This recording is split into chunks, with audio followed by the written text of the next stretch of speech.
So I'm back. Been a little bit since I made a video. Been doing a few different things, and I don't know if you can tell, but my voice is probably a bit messy, a bit screwy, just because I've been dealing with the weather changing, and that's a new trait that I gained as I got older. So I'm not, haven't really been sipping on anything just because it would dry me out, and I just will feel way worse. Yeah, just weather changes, pressure changes, man, they really affect my sinuses now, and I'm actually drinking just hot water right now. That seems to be the thing that does the best for clearing it all up for me. But it made me think a little bit of a different topic that I wanted to cover. I wanted to talk about kind of some of the good and bad things about being into whiskey. I mean, one, because I am not sick, but I'm not feeling the best, I think it just started to make me think about, all right, well, let's start with talking about the health issues that come with being into something like whiskey. So, number one, the obvious are just alcohol is bad for you. And there is zero justification at all time. Like, there's never going to be a time where alcohol is just objectively good. Pretty much all studies concluded that no matter what, drinking is bad for you.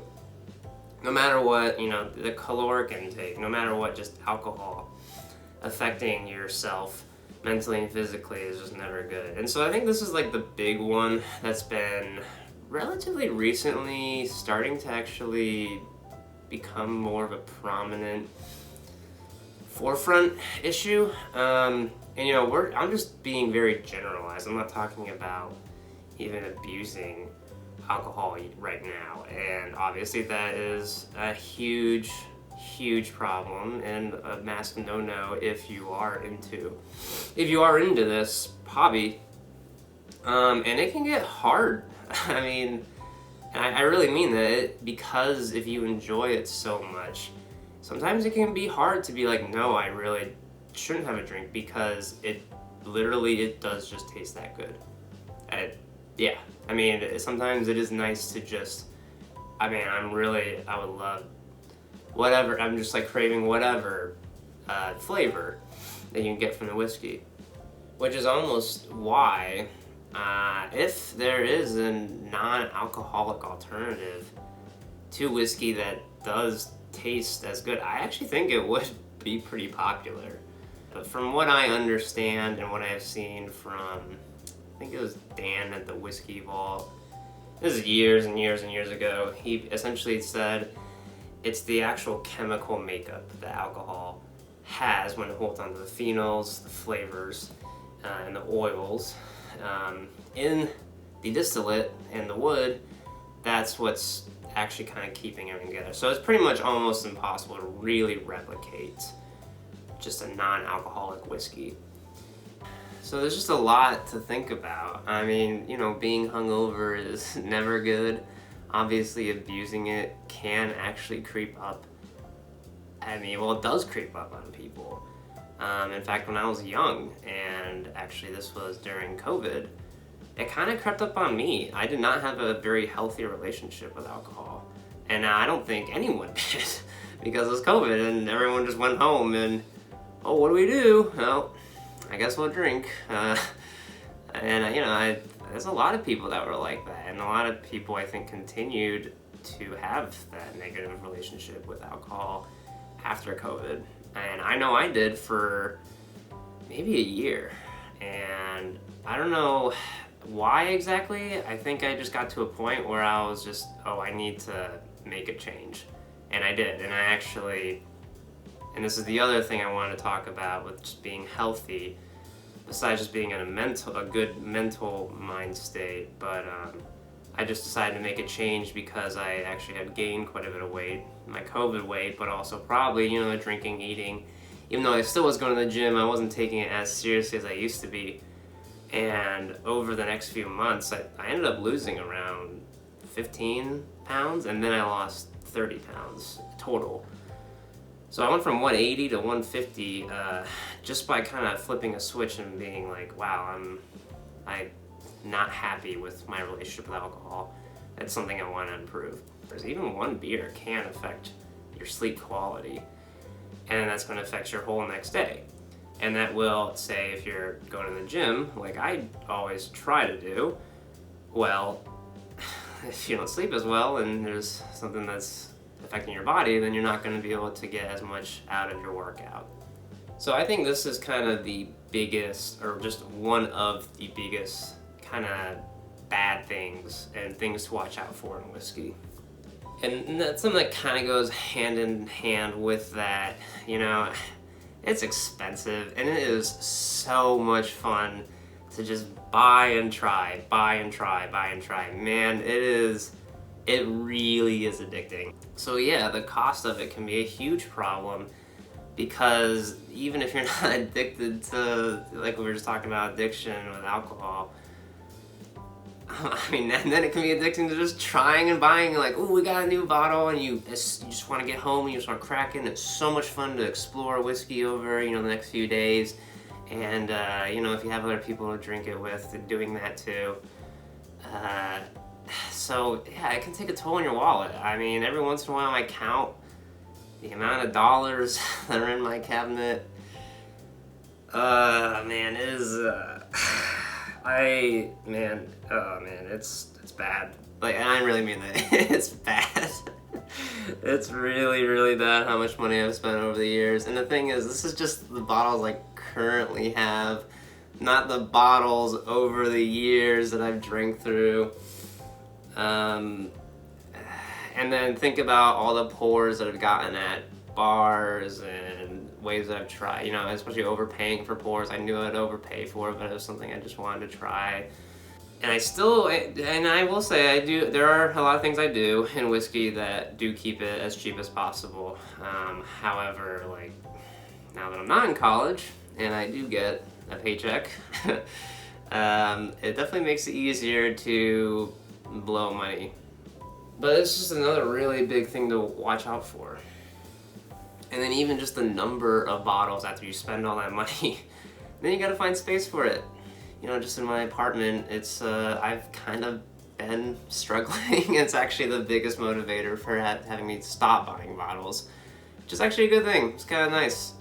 And then let's just talk about the time going into it. You know, if you are hunting, there are people that really will hunt every single day or every week. And I used to be a bit more into it. I didn't do it very religiously. There are people, I think, that really do it extremely hard, and you will get a lot of good stuff. However, it just seems that it really seems like it just will ruin the fun of actually drinking this stuff. All that time you're spending, especially if you have, like, you know, not really for me, it's a problem. You know, if you have like a wife and kids, like, you're just, you know, waiting outside in the cold for a liquor drop here in Ohio, for example, or you're going to the store across the border in Kentucky, and then, oh, just one more store. It's like, that's a lot of time and a lot of gas money and just a lot of just effort into spending more money on bottles. So it's just another thing to consider. So I know I've been super negative,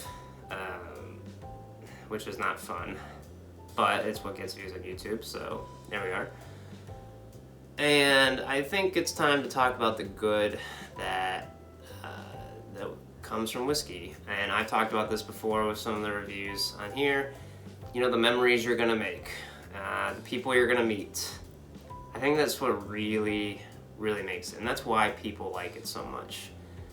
Yes, the unique flavors and the experience of having a bottle, I think, are great too, and probably are the main reason for a lot of people. Like, it honestly is just enjoyable to taste, for the most part, these works of art, and that is kind of how I see it. Because I'm a nerd. It's just, I don't know how to say other than it really is just that enjoyable once you get into it. And it does feel worth it. Now, there's just a lot that you have to be careful with drinking in general and just with the hobby itself, whether that is expenses, whether that is time, or whether that is just the health, mentally and physical health issues that may arise. But back to the experiences that I've gotten, kind of the education into this world of whiskey and distilling. You know, I've just met so many cool people in different states, different stores, different areas.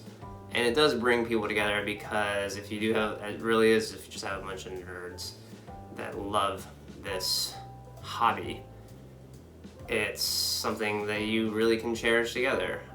You know, even just waiting in lines outside liquor stores here, I've had amazing conversations with people just for an hour that's like, maybe I'll see them again, maybe I never will. And it's just fun. It kind of does just have something about it that brings and connects people. There are just a lot of things to watch out for, but like anything, it is important to not overdo it. And that is basically a good way to live your life. Too much of anything is not a good thing. So maybe I will upload a little bit more frequently again. Maybe I won't. It's okay. I am the least influential whiskey influencer on YouTube.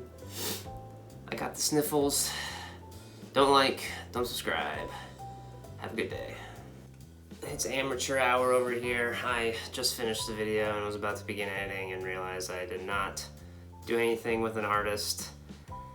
It's been too long. Oh, my views are going down because of it. Oh well, what are you gonna do, right?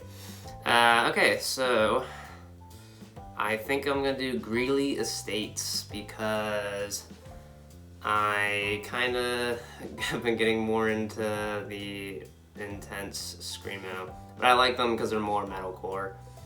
Metalcore and screamo, not just screamo. Some of this stuff that's like just heavily like intense screamo can get a bit dark. And a good example of that is a band, just literally the band is just called I Hate Myself.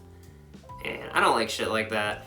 I think it's kind of just over dramatic, kind of just trying to get, there's a bit of shock value out of it, and it's a bit too just purposely like woe is me. And yeah, I like, even if I like the music, I don't want to feel super depressed or anything while I'm listening to it. So I'll put up, there's quite a few songs on Greeley Estates that I really like. I'll put them up. Unfortunately, they don't have I don't know, the discography's fine. There's a decent amount that I like, and like I said, I'll put up my favorite song. And while I'm thinking about it, Brand New is touring again. Yeah, and funny enough, they're doing a show in Northern Kentucky, and tickets sold out immediately, so I'm not going. Almost did though. Yeah, only 3 shows, and one of them just happens to be in the Northern Kentucky for some reason, so yeah, maybe we'll get some more Brand New stuff. Interesting, right? Alright, see ya.